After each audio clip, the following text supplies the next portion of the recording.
गुरु बिक्स में आपका स्वागत है। आइए हम इंक्रीजिंग एंड डिक्रीजिंग फंक्शन का थ्योरम 1 करें। थ्योरम 1 में कहा गया है let f be a continuous function on closed interval a comma b and differentiable on the open interval a comma b, then f is increasing in closed interval a comma b if f dash x greater than 0 for each x belongs to open interval a comma b। B part में कहा गया है f is decreasing in closed interval a comma b if f dash x is less than 0 for each x belongs to open interval a comma b। और C part में कहा गया है f is a constant function in a comma b if f dash x is equals to 0 for each x belongs to a comma b। तो आइए सबसे पहले हम पार्ट ए को प्रूव करते हैं। Prove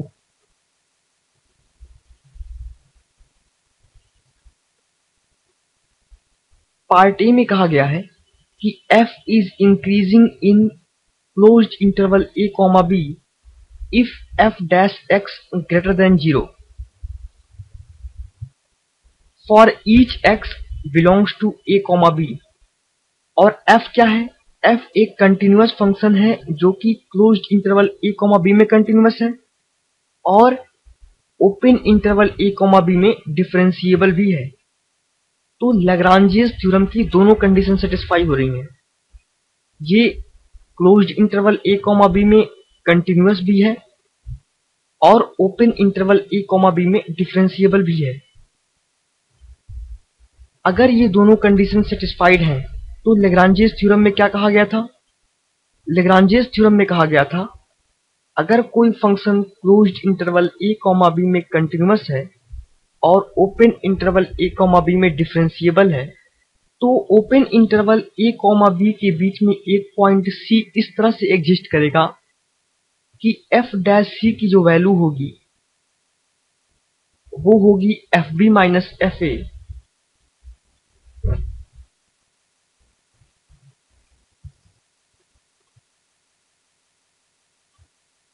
upon b minus a।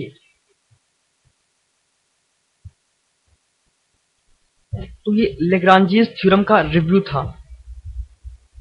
अब मान लीजिए कि कोई दो पॉइंट x1 और x2 इस open interval a comma b में लाई कर रहे हैं तो late x1 x2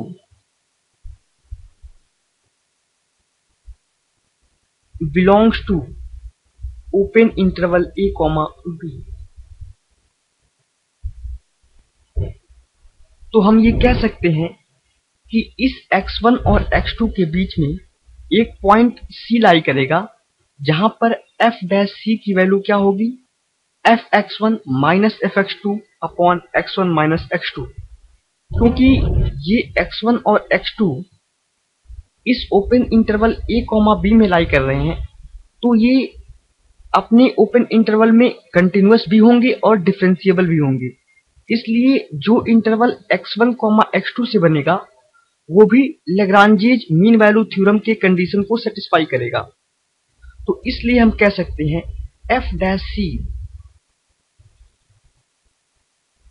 is equals to fx1 minus fx2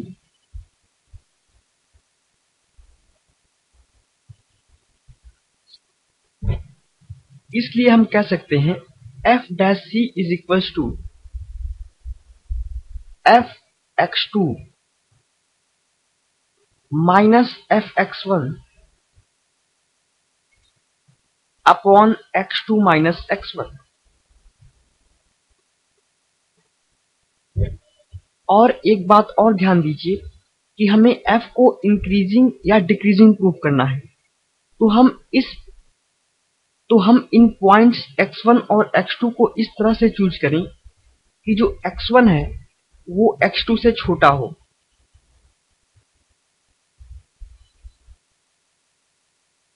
तो हम इस इक्वेशन को अब कैसे लिख सकते हैं? हम इसे लिख सकते हैं fx2 minus fx1 is equals to x2 minus x1 into f dash c। अगर x1 x2 से छोटा है तो x2 माइनस x1 क्या होगा? हमेशा पॉजिटिव होगा। तो x2 minus x1 is positive.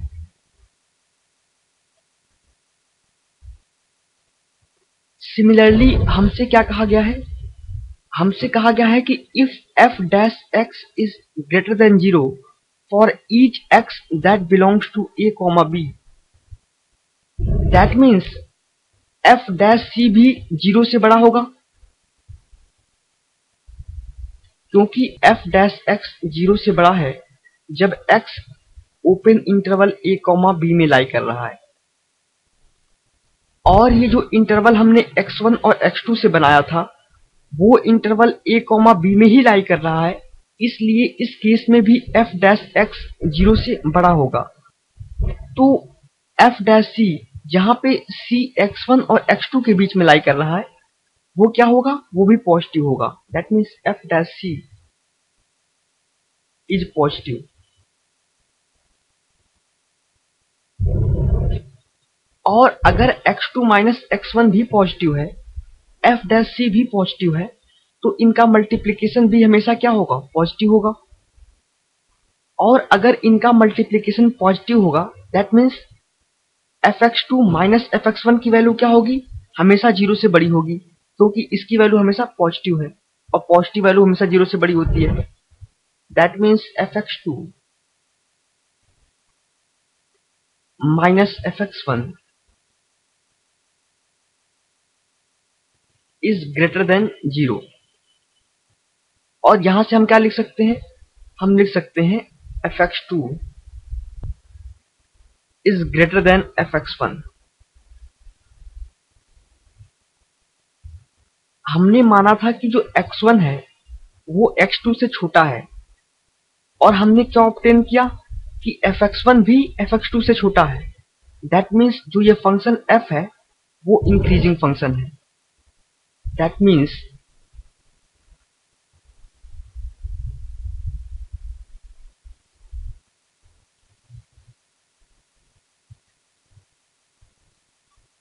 fx is increasing function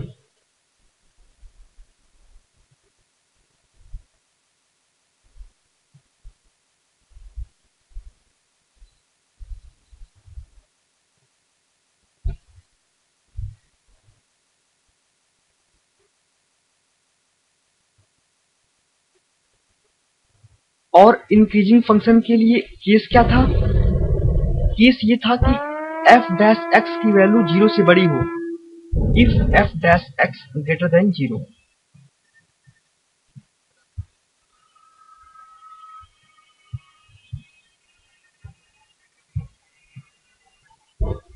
आइए अब इस थ्योरम का पार्ट बी प्रूफ करें।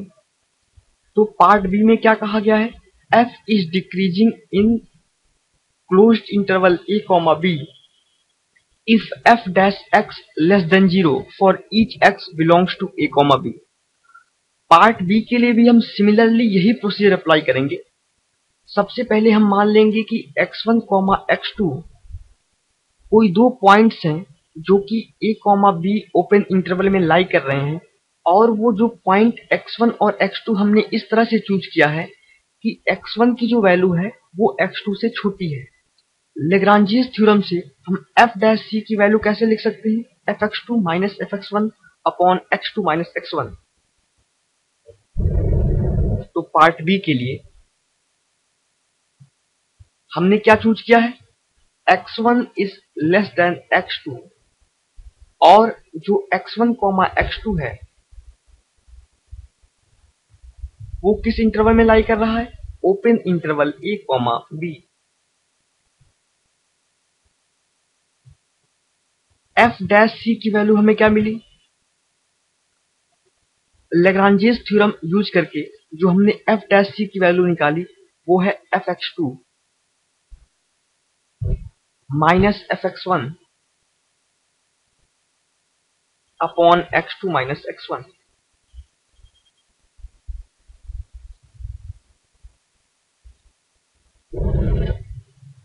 तो यहां से हम F X two minus F X one क्या लिख सकते हैं? F X two minus F X one is equals to F dash C into X two minus X one.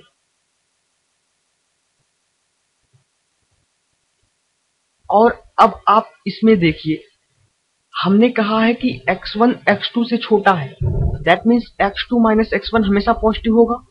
तो x2 minus x1 is positive.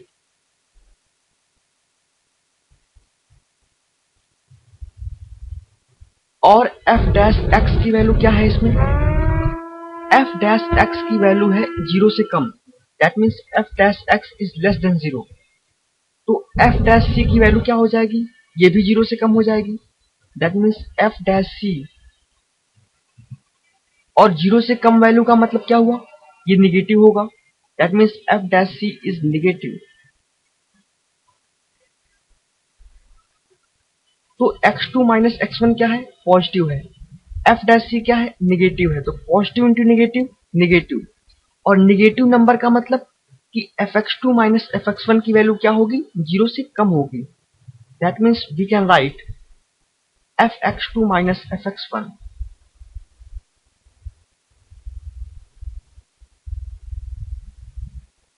Is less than 0। और हम यहां से क्या ऑब्टेन कर सकते हैं? fx2 is less then fx1।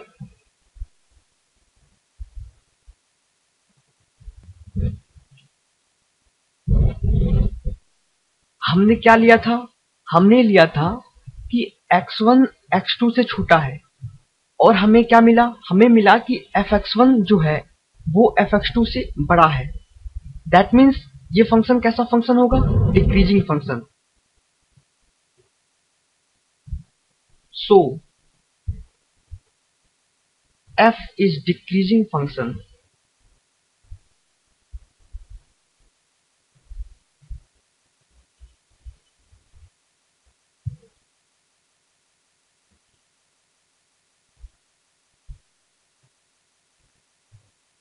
when f dash x is less than 0। तीसरे केस में हमसे क्या कहा गया है? तीसरे केस में हमसे कहा गया है कि f एक कांस्टेंट फंक्शन होगा जब f डैश x की वैल्यू क्या हो? 0 हो। आइए पार्ट सी के लिए सॉल्व करें। तो हमें सिमिलर प्रोसीजर वही अपनाना है जो हमने पार्ट ए और पार्ट बी के लिए किया था। मान लीजिए कि x1 और x2 दो पॉइंट हैं और x1 की वैल्यू x2 से छोटी है। तो x1 is less than x2 for x1, x2 belongs to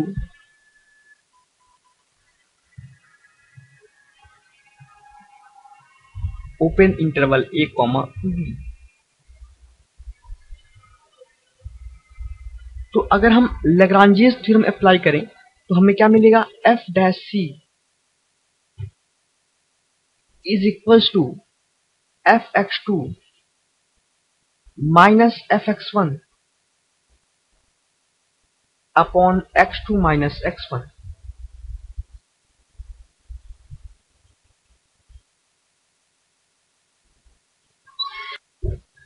तो एफ डैश सी की वैल्यू क्या हो गई? F X two minus F X one upon X two minus X one.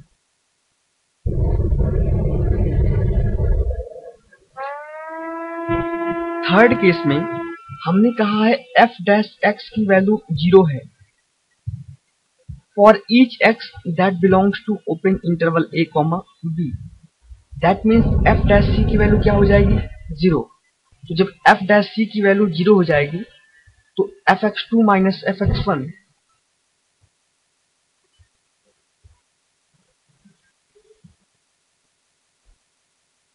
is equals to 0. That means fx2 is equals to fx1.